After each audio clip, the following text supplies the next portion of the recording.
comme ça, Bernard-Henri Lévy, vous êtes woke? Vous êtes éveillé toute la nuit? Écoutez, oui, je n'ai surtout pas attendu les woke pour être éveillé, faut vous dire. Vous avez vu ce vil stratagème pour capter le téléspectateur? Oui, Bernard-Henri Lévy est woke. Oui, mais ça ferait un bon titre d'article. Je ne suis pas sûr que je le prendrais très bien, mais en effet, je n'ai pas attendu ce mouvement ridicule pour être réellement éveillé à tout ce qui me semble important et qui passe en tout cas sous mon regard, c'est-à-dire les malheurs du monde. Bonsoir, merci de passer la soirée avec nous. Oui. Bon, on va expliquer pourquoi je vous dis ça, mais d'abord, il faut que vous nous expliquiez où on est. Là, nous sommes dans les locaux de la Règle du Jeu. Oui. Voilà. Et je suis avec la directrice de la rédaction de la Règle du Jeu, Mariette Fransat, et son adjoint, Félix Leroy. Voilà. Et ils sont en train de boucler. Ils sont en train de boucler le prochain numéro de la revue qui sort dans quelques jours et qui est un numéro consacré à l'affaire Pellico. Voilà. Oui. Alors ça, ce sera donc la couverture. La couverture du numéro qui sort dans quelques jours, et c'est l'affaire Pellico vue par les écrivains, par des écrivains. La Règle du Jeu. Alors, ça a été créé quand, 1990, c'est ça? Maria. 89. Pourquoi? Et comment vient l'idée? L'idée, elle vient, la date vous le dit, hein, l'idée vient avec la chute du mur de Berlin, avec l'idée que le temps, que l'Europe est en train va se réunifier, que le temps du partage de l'Europe considéré comme une chose fatale est terminé. Deux, qu'avec cette réunification va revenir le temps des nationalismes. Vous l'aviez déjà anticipé? Ah oui, c'est dans l'édito du numéro 1. On n'a pas le numéro 1 ici? Je vais vous montrer.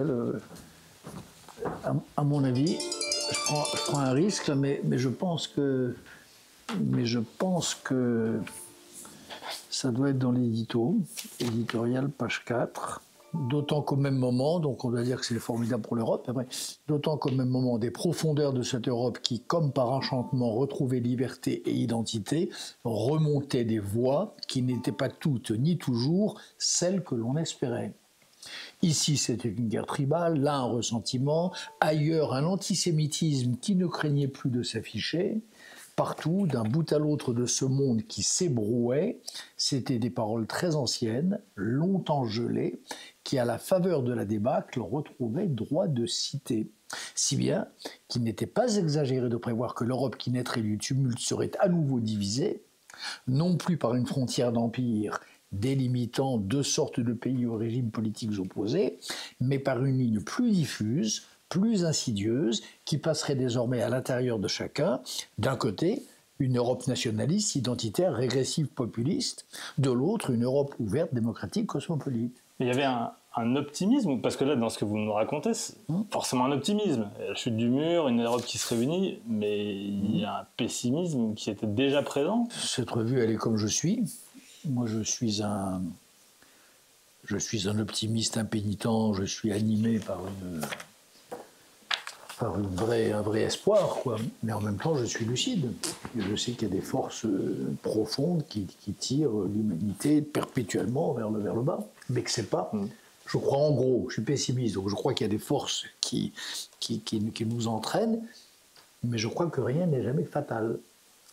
Voilà. Pourquoi ce choix de l'affaire Pellico ? Parce que c'est une affaire majeure, parce que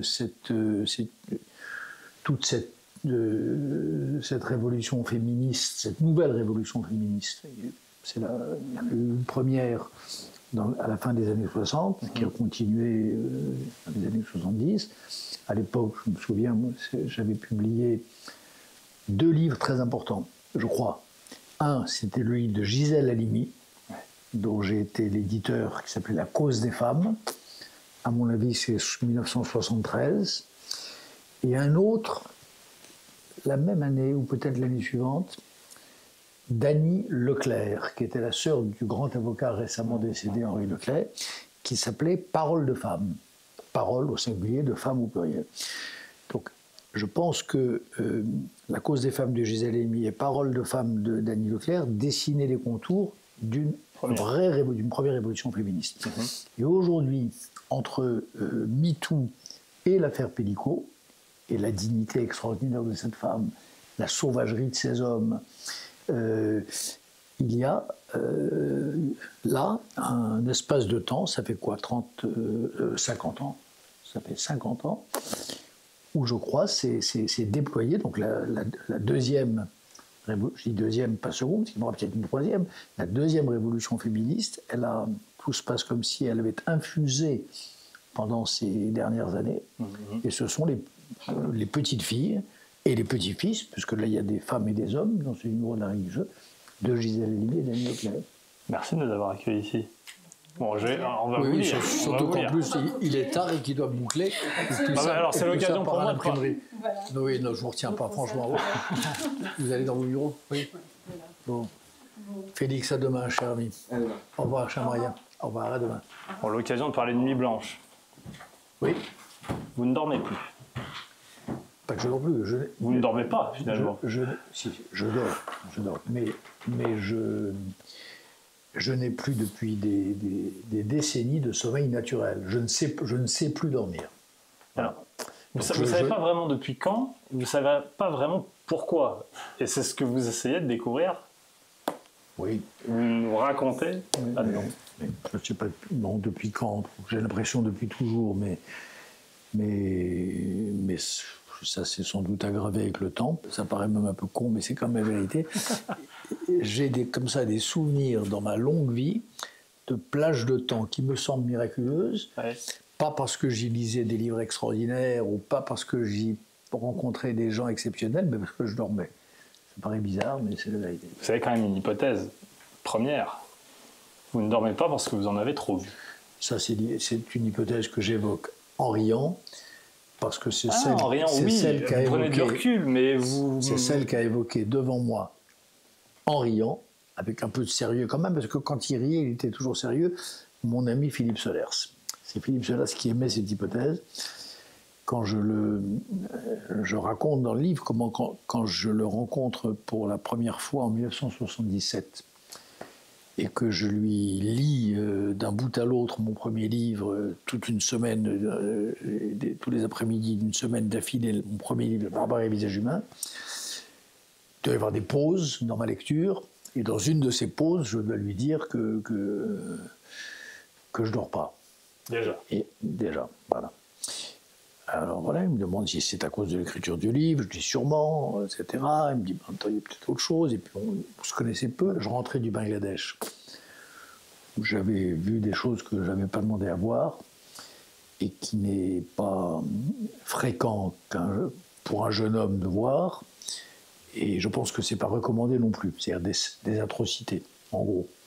Bangladesh, à l'époque, j'étais le théâtre à 23 ans, oui, d'un génocide vrai, c'est-à-dire un plan délibéré par l'armée pakistanaise d'anéantir la population du Bangladesh. Et j'ai donc vu des choses atroces. Vous avez vu des choses atroces qui potentiellement vous empêchent de dormir, mais pourquoi vous avez continué à les voir? Vous me dites, je n'avais pas demandé à les voir à 23 ans.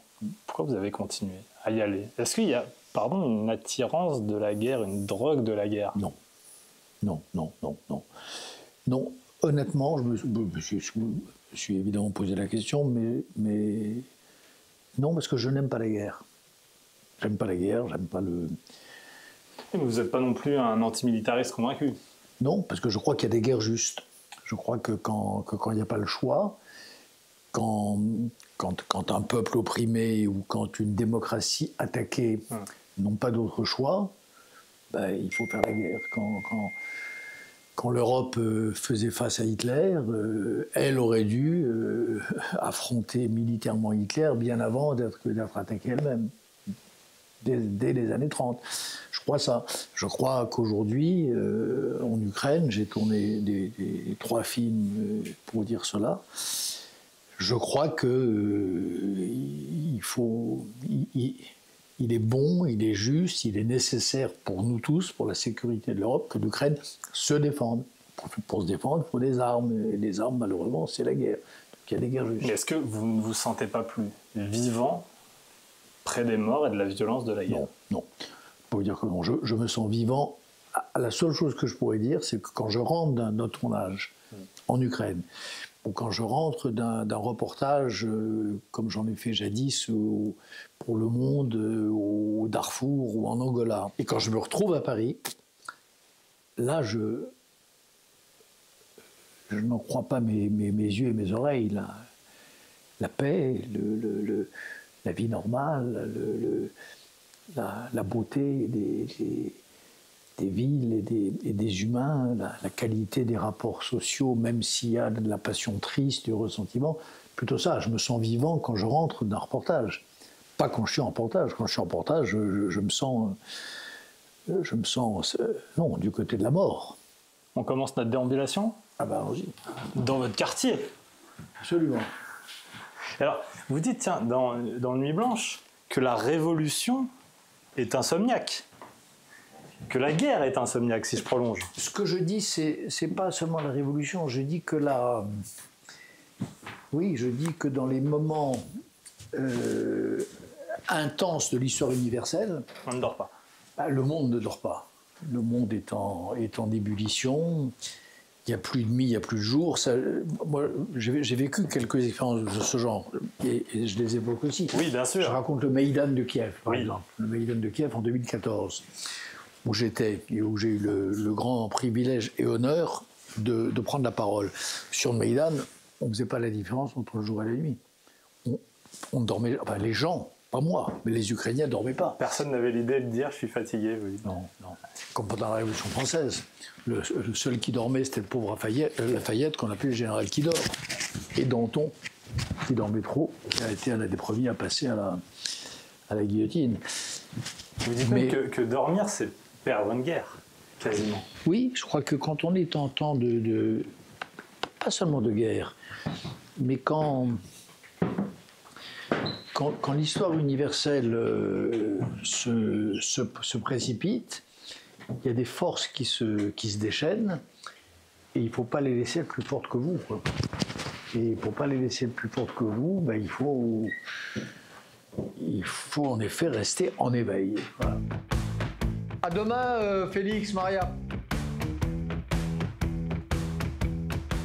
On vous reproche, parce que vous dites que vous pleurez les morts du monde entier, vous parlez du Bangladesh, du Darfour, de toutes ces guerres que vous avez vues. Et on vous reproche en ce moment de ne pas pleurer de la même manière les victimes d'une autre guerre, celle qui se passe à Gaza en ce moment entre Israël et le Hamas. Est-ce que vous trouvez ça injuste et injustifié?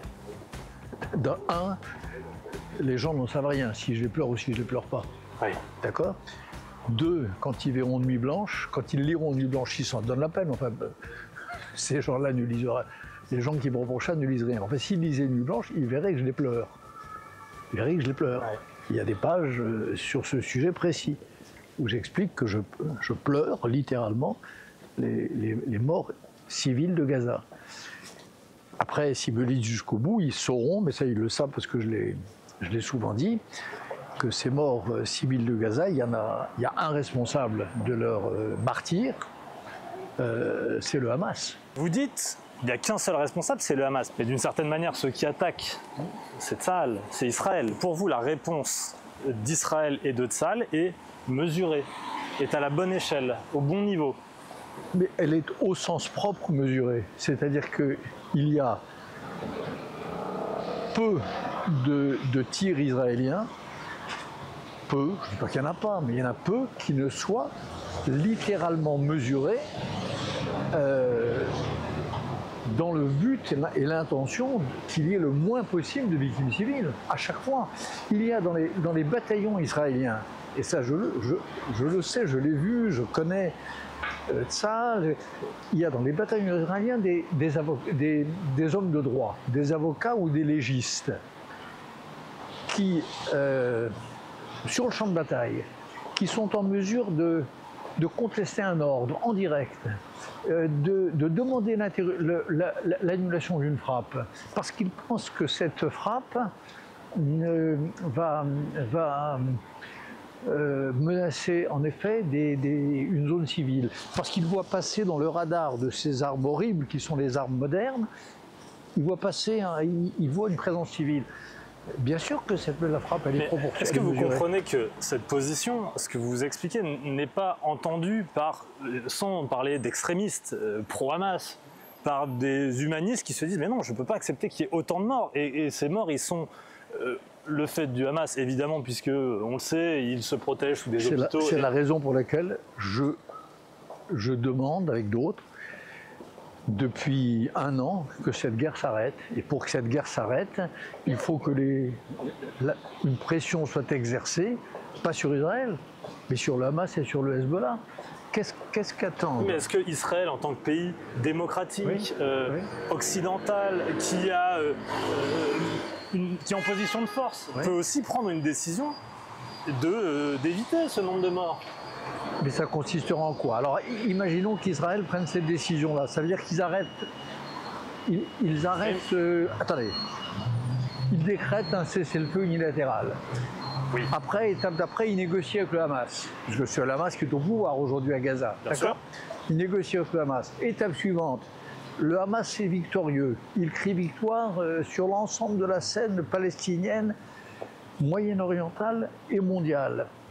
Il devient une référence, un modèle, un héros. Alors je vous suis et je suis d'accord avec vous, vous me convainquez. Mais à ce moment-là, je suis obligé d'en arriver à la conclusion que ces morts, ces enfants qui meurent,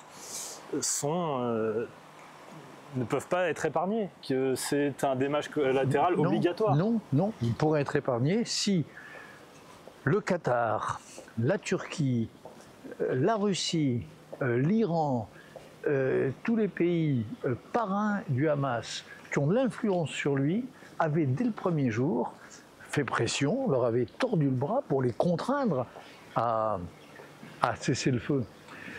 On est dans une situation paradoxale. Aujourd'hui, la guerre de Gaza est quasiment terminée.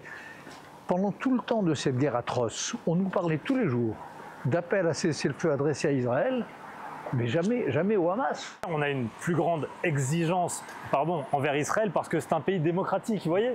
Mais évidemment, mais l'exigence qu'on a, moi aussi, bien sûr, l'exigence qu'on a vis-à-vis d'Israël, pays démocratique, c'est qu'il ne fasse pas une guerre indiscriminée qui mélange qui mette un signe d'équivalence entre combattants et civils. Oui. Ça, c'est l'exigence qu'on a le droit d'avoir.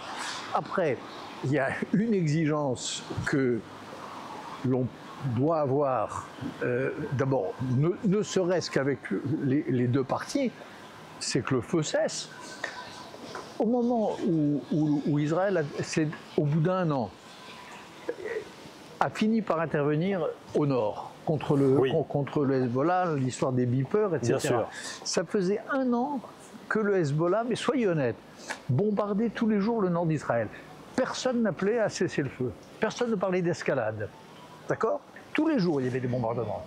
Personne. Le jour où Israël finit par dire, écoutez, on ne peut pas vivre comme ça en recevant des bombes sur la tête tous les jours, et décide d'entrer dans la guerre, là on commence à dire, oh là là, escalade. Oui, mais quand je vous écoute, il y a presque une forme de complot. Vous voyez ce que je veux dire? C'est que... Non, il y a eu... Et on dit la même chose de l'autre côté. L'autre camp, on dit, oui, tout pour Israël, on ne dit rien. Vous voyez ce que je veux dire? Et tout pour Israël, quoi? Tout pour Israël, quoi? Non. Pour l'instant, réprobation mondiale, condamnation à l'ONU, des soldats israéliens qui ne peuvent pas venir dans certains pays parce qu'ils craignent d'être victimes d'un mandat d'arrêt. Je vois pas quoi pour Israël. Dans Nuit Blanche, vous racontez une nuit avec Benjamin Netanyahou. Ah oui, ça c'est vrai. Une nuit, oui, une quasi-nuit, exact. Oui. C'est un insomniaque comme vous? Oui, je crois. Et on sent bien que vous n'êtes pas d'accord. Vous avez du mal, pas d'accord, mais presque vous ne vous comprenez pas. Il y a en effet une discussion politique, et ça c'est pas un secret que je l'ai dit publiquement partout en Israël, en France, aux États-Unis, que je ne suis pas d'accord avec lui, avec sa politique. Donc il y a ça. Mais il y a surtout une chose, c'est surtout ça que je raconte, qui est assez drôlatique. Parler de son cœur. Voilà. Il me dit qu'il porte un pacemaker Il me demande comment je vais. Je lui dis écoutez, moi je vais bien. Il me dit ah, mais vous devrez mettre un pacemaker aussi. Je dis écoutez, j'en ai pas besoin. Il me dit bah on en a toujours besoin. Je dis pas du tout. Si, on se sent avec un pacemaker, on se sent safe.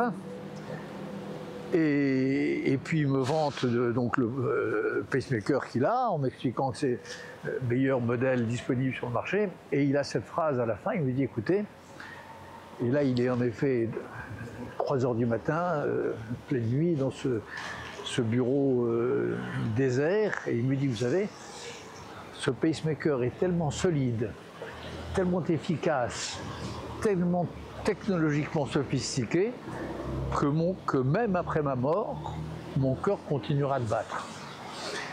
Et cette phrase est à la fois... C'est l'équivalent... C'est terrifiant. Terrifiant, oui. C'est l'équivalent de la phrase de François Mitterrand dans ses derniers vœux, voilà, disant où que je serai avec vous car je crois au fond de l'esprit. Vous le connaissez? Est-ce que vous avez senti... Vous le connaissez depuis quand d'ailleurs, assez personnellement? Netanyahou? Ouais.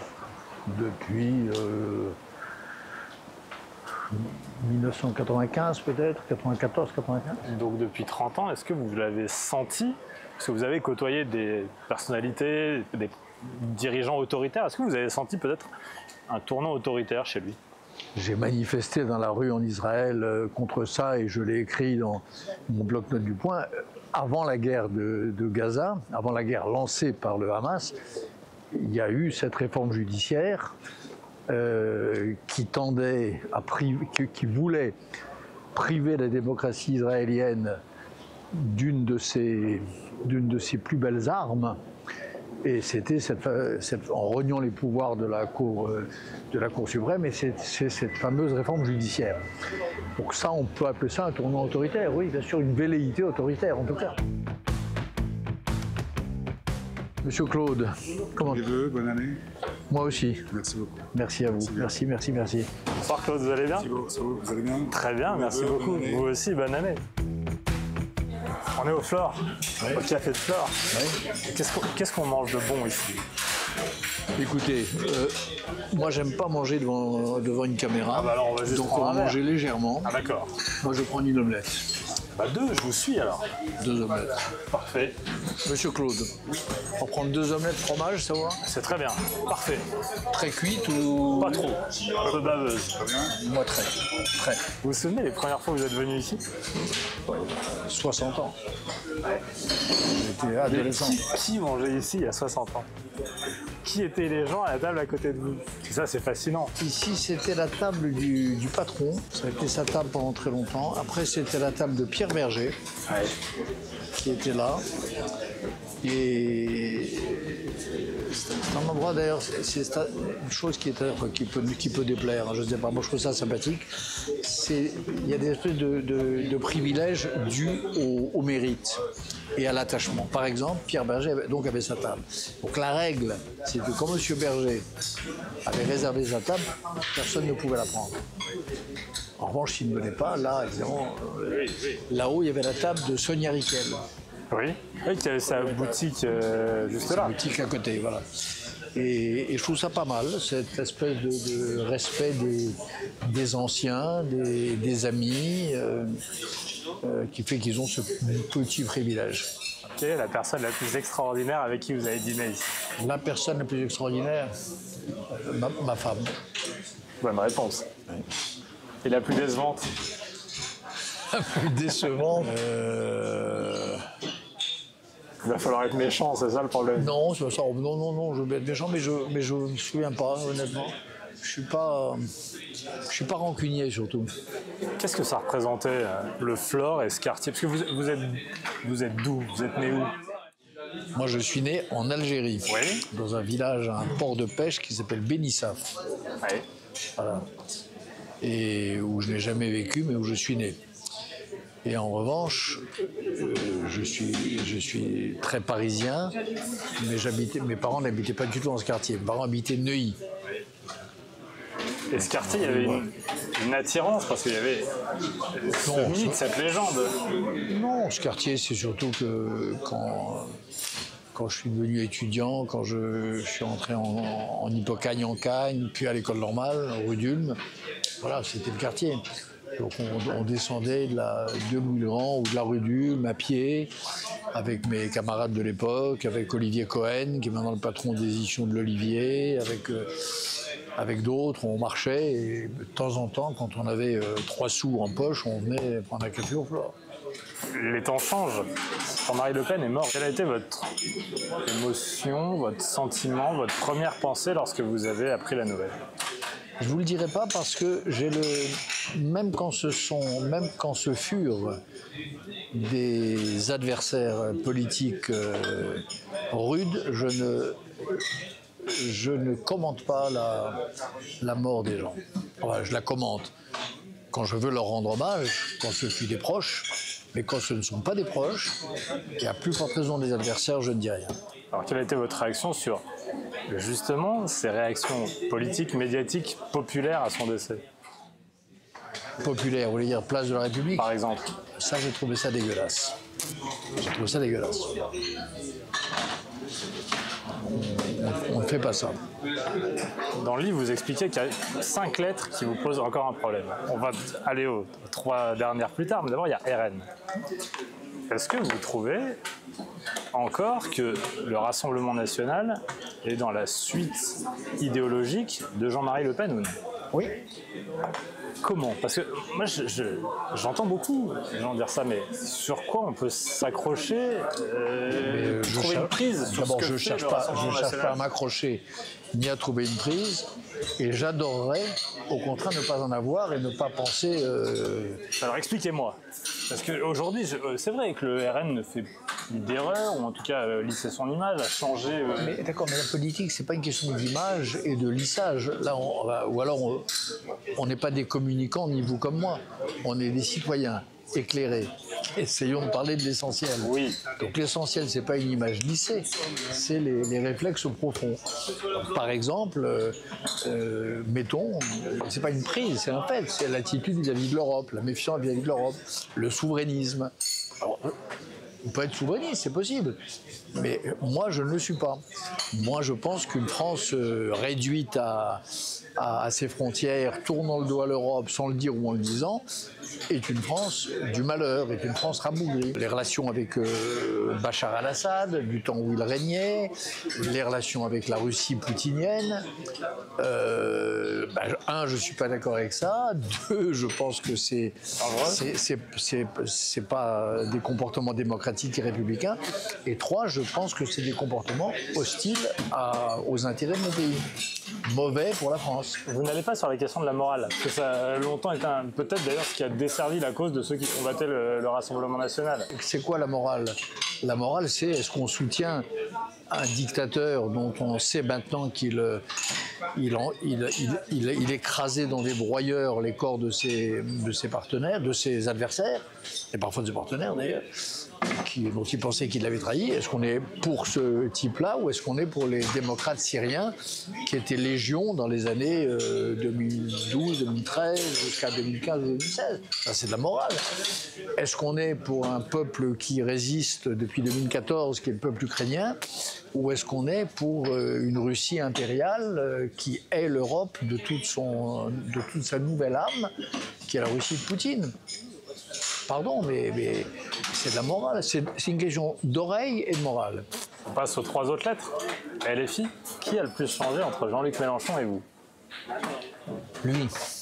Je le connais depuis longtemps, je les crois, je le connais, ça n'a jamais été mon ami, hein, mais je le croise depuis longtemps. Je le voyais déjà à l'époque dans l'entourage de Mitterrand, petit bonhomme essayant désespérément de capter un peu de l'amour du monarque, du roi, et je crois à son succès. Je pense que Mitterrand l'a toujours méprisé. Donc je le connais un petit peu. Mais en ce temps-là, il était médiocre, mais il n'était pas vil. Il n'était pas vil. Il avait une certaine dignité morale, politique. Aujourd'hui, il n'a plus de dignité. Donc il a changé. Moi, en revanche, à part l'âge, je suis à peu près le même, en tout cas dans mes... Moi, quand vous commencez à évoquer l'idée, j'ai presque cru sentir que vous allez dire j'ai changé. Et vous dites non. Non. Si vous avez changé. Dans mes convictions? Vous n'allez plus manifester sur, comme vous le faisiez à Bologne, il me semble, c'est ça que vous racontez. Oui. Vous n'allez plus place de la République pour manifester. Vous vous sentez loin de ces idées révolutionnaires. Mais attendez, moi j'irai pas à place de la République manifester parce que... oui. Parce qu'aujourd'hui, on ne manifeste pas pour la justice, on ne manifeste pas pour les droits des pauvres, on manifeste pour autre chose. On manifeste pour le soutien à des tyrans, on manifeste pour la réintégration dans le corps national d'individus classés terroristes et ainsi de suite. C'est ça, moi, qui me gêne. Sans ça, bien sûr, je pourrais manifester. Il faut pas changer pour ça. Bon appétit. On a goût de cette omelette du fort. Bah voilà. Mythique, alors. Voilà. Merci beaucoup, Claude. Pour continuer sur cette gauche, vous employez un terme fort. Cette gauche est fasciste. Oui. Pourquoi? En quoi? Déjà parce qu'elle est antisémite. Pas de la gauche. Cette part de la gauche. Elle est... un grand nombre des dirigeants de LFI se conduisent aujourd'hui comme des fascistes. Le fascisme, c'est pas réservé à la droite. Hein. Vous avez une droite fasciste. Il y a un grand livre d'un historien qui s'appelait Zev Sternel, qui s'appelait la droite révolutionnaire, où il montrait que la droite pouvait être révolutionnaire, que la gauche pouvait être fasciste.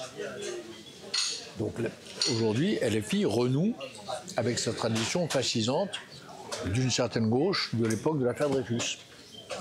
Antisémite, éventuellement raciste, refermé derrière ses frontières peureusement et fermé à l'international. Moi, il y a une chose que j'ai, par exemple, qui n'a jamais changé en moi, c'est que j'ai toujours été internationaliste. J'ai toujours pensé que ce que je crois bon pour mon pays peut être aussi bon pour les pays voisins ou lointains. J'ai toujours pensé que ce que je souhaitais pour mes enfants était souhaitable pour les enfants d'un Afghan ou d'un Iranien. J'ai toujours pensé ça. La gauche aujourd'hui, cette gauche-là, cette gauche, elle n'est même pas extrême. Cette gauche mélanchoniste, elle s'en fout des enfants des femmes iraniennes. Vous considérez que notre civilisation occidentale est d'une certaine manière supérieure aux autres? Il y a un mode de vie démocratique qui accorde la liberté, qui prêche, qui pratique l'égalité des sexes, qui pratique la liberté d'expression, qui reconnaît le droit de tout ce que vous savez. Et je pense que ce modèle-là, il est supérieur aux autres, oui, bien sûr. Dans l'un de vos rêves, vous dites, tiens, si je pouvais changer de peuple. C'est honteux de penser ça. C'est honteux, oui. Ouais, bien sûr. C'est la phrase de Brecht, elle est horrible. Ah bon. Vous savez ce qu'on va vous dire. Voilà, il déteste le peuple. Non, je ne le déteste pas. Évidemment pas. J'en suis, j'en viens. Mais je ne suis pas obligé. En démocratie, on dit le peuple souverain, d'accord? Oui. On dit ça, peuple souverain. Un souverain, c'est quelqu'un, personnage individué ou personnage collectif, qu'on a le droit de critiquer. Voilà, on a le droit de critiquer le souverain. Franchement, on ne se prosterne pas devant le souverain. Que ça soit Louis XIV ou le peuple français, russe, ce que vous voudrez. Donc, le souverain. En France, en démocratie, le peuple est souverain, donc il y a un devoir de critique. Ben non, il faut qu'on y aille. Hein. Vous n'avez pas fini votre omelette, mais... J'avais encore mangé un petit bout. Alors, vous voulez qu'on aille où maintenant? On va dans une exposition qui est en lien avec Nuit Blanche. Ça, c'est votre idée. Oui. Bon, alors, vous n'avez toujours pas retrouvé avec qui vous avez été déçu. Ah, vous êtes vraiment... Je suis rarement déçu par les gens parce qu'il y a toujours, sauf les salauds, mais les gens pas salauds. Les salauds, je déjeune jamais avec eux. Ouais. Mais les gens décevants, il y a toujours quelque chose de bien, toujours quelque chose Ça, c'est de sympathique. Merci beaucoup. Merci, à Merci. bientôt. Merci. Ah, elle était bonne cette omelette. Hein. Ah ouais, très bien, merci beaucoup. Pardon, merci. Ce qu'on découvre aussi dans ce livre, c'est que vous êtes complètement drogué. En fait. Vous êtes un accro au médoc. Ça c'est la phrase terrible qui va faire le buzz dans votre... Vous n'allez pas nier. Après ce que vous écrivez là-dedans, vous n'allez pas nier. Exact, oui, oui. Je suis accro au médoc pour dormir. Oui. Oui. Pour dormir. Mais vous connaissez la liste, les spécificités de chacun? Oui. Ah oui, oui. Attendez, ça fait 50 ans que je cherche des... Parce que les somnifères, je ne veux pas faire enfin, c'est votre choix, vous me mettez là-dessus, donc on est en direct. Bien sûr. Mais c'est vrai qu'il y a quelque chose de magique dans les somnifères. Il y a quelque chose d'extraordinaire. C'est que là, il n'y a plus d'angoisse, il n'y a plus d'anxiété, il n'y a plus d'effroi de la nuit ou d'effroi du jour. Vous vous endormez mécaniquement comme une souche. Ça, c'est suprême. Mais il faut avoir le bon. Et on s'accoutume toujours au bon. Il y a un temps, il y a 1 an, 2 ans, 3 ans, où le somnifère cesse de faire son effet. Donc, depuis le temps, je les connais tous. Alors celui du moment, c'est lequel? Celui du moment, c'est celui que connaissent tous vos spectateurs, parce qu'il est assez, je crois, couru. C'est le mais je vais bientôt en changer. Ah oui? Justement, ouais. Parce qu'il marche. Vous me parlez ça comme si vous saviez changer de voiture, vous voyez? Oui. Mais qu'est-ce que je vous dis? Alors, vous voulez que j'arrête de dormir? Ah ben non, certainement pas. Comme Ronsard. Oui, mais vous en inquiétez d'ailleurs. Oui. Qu'est-ce qui m'arrive si je dors pas? Bien sûr. Ben oui. Celui-là, c'est 36 minutes. Entre le moment où je prends le truc et le moment où je plonge dans le sommeil, 36 minutes. Oui. Mais vous n'êtes pas tout à fait éveillé. Il y a une forme de sommeil paradoxal. Il y a la moitié des 36 que je suis en pleine forme. La deuxième moitié qui est un peu épouvantable parce que là, j'ai l'impression d'être lucide, mais je ne le suis plus. Donc si je reçois un SMS de vous... Et là, je peux faire des bêtises. Voilà, c'est ça? Non, ça dépend. Si vous recevez un SMS de moi avec des fautes d'orthographe ou avec un bout de phrase sans queue ni tête, vous pouvez vous dire en effet que... Oui, là, c'est le moment qu'on est dans les deuxièmes 18 minutes. Oui. Et ça, il m'est arrivé de faire des bêtises, mais terrifiantes. Terrifiantes, d'envoyer des messages absolument lunaires. Oui, puis en plus, j'imagine les contacts que vous devez avoir dans votre téléphone. Voilà. Ouais. Donc j'ai pu vraiment provoquer des catastrophes. Alors, je crois que les gens d'abord, enfin, les gens qui me connaissent, contrairement à ceux qui ne me connaissent pas, m'aiment bien. Donc ils sont indulgents. Oui.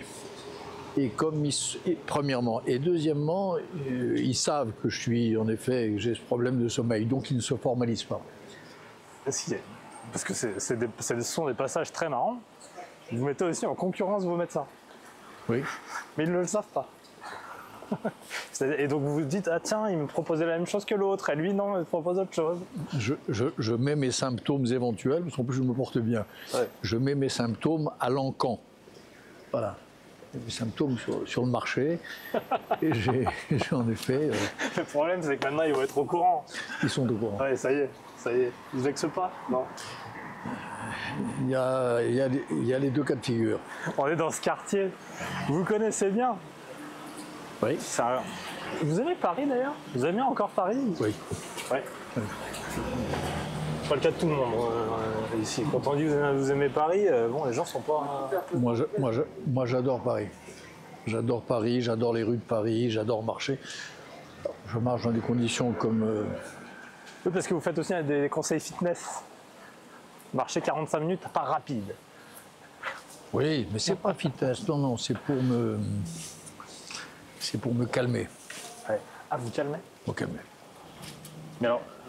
De mes colères, Voilà. Je suis très souvent en colère. Pour toutes les raisons qu'on a évoquées au Flore. Donc 45 minutes de marche rapide, ça calme. Venez, vous êt de ce côté, Bernard Henry. Je vous laisse entrer. Vous parlez beaucoup de Google. Vous parlez beaucoup des nouvelles technologies. Alors, c'est ce que j'imaginais pas du tout. Vous voyez, j'imaginais que vous aviez tout en tête, vous êtes un philosophe qui pense, vous n'avez pas besoin de Google. Mais si, vous avez besoin de Google. Il y a un sujet en ce moment, autour des GAFAM. Est-ce que vous avez déjà rencontré Elon Musk? Non. Non. Vous aimeriez le rencontrer? Écoutez, il en était. J'ai hésité une seconde parce qu'il en a été question il y a quelques mois. Il y avait un voyage en Israël prévu. Et je ne sais pas comment vous dire. Ça aurait pu se faire, mais je n'y étais pas. Moi, j'aime les gens fidèles. J'aime un minimum de constance. Et Elon Musk, il y a une chose qui m'a tout de même gêné avant ce qui se passe maintenant. Hein. Ces agressions contre l'Europe, etc. Tout ça. J'imagine que ça vous inquiète. Évidemment. De soutenir l'AfD, de se mêler des affaires italiennes, du Royaume-Uni, maintenant le Groenland et le Danemark, enfin, tout ça. Bien. Mais avant ça, il y a une chose moi, qui m'a beaucoup choqué, c'est l'Ukraine, l'attitude vis-à-vis de l'Ukraine. Et Zelensky. Oui, de l'Ukraine. La première année de la guerre, Elon Musk était une providence pour l'Ukraine à cause de Starlink. C'est-à-dire que les résistants ukrainiens communiquaient à travers un satellite d'Elon Musk. Satellite d'Elon Musk qu'il avait fourni gratuitement. Puis il y a eu une espèce de changement de cap dont on a compris après qu'il n'était pas fait du hasard ni une question de commerce, qu'il était vraiment un revirement idéologique dont on voit aujourd'hui les derniers effets, qui fait que d'un seul coup, il a coupé Starlink, puis après il l'a remis, puis après il l'a recoupé. Ça m'a blessé. Pour moi, l'Ukraine, on a parlé d'Israël tout à l'heure beaucoup, j'aurais pu parler tout autant de l'Ukraine. Hein. J'ai passé les 3 dernières années à tourner 3 films, donc j'y ai passé beaucoup de mon temps. J'ai brisé le pain, j'ai partagé la vie, j'ai partagé des moments durs, etc., avec des jeunes et des vieux Ukrainiens. Et pour moi, vous voyez, leur destin ne m'est pas indifférent. Donc, cette espèce de girouettisme d'Elon Musk, je l'ai découvert là et quelque chose m'a glacé très, très vite. On y va? Oui. Ariane va nous montrer le musée des arts décoratifs et on va voir cette exposition, l'intime. Ok. Parce que vous nous faites rentrer dans votre intimité. De la chambre aux réseaux sociaux. D'accord. Vous nous faites entrer dans votre chambre. Et vous dites que dans ce livre, je vous ai lu, c'est peut-être le plus intime que vous ayez écrit. Oui. Le plus personnel. Oui, bien sûr. C'est un livre qui me fait peur d'ailleurs. Ah oui? Oui. Un livre que je publie dans la crainte et le tremblement. Parce que je n'ai jamais fait ça. Je suis quelqu'un d'assez verrouillé. Et voilà, c'est vrai que contrairement à ce que croient les cons, qui me disent le narcissisme, je suis très peu narcissique.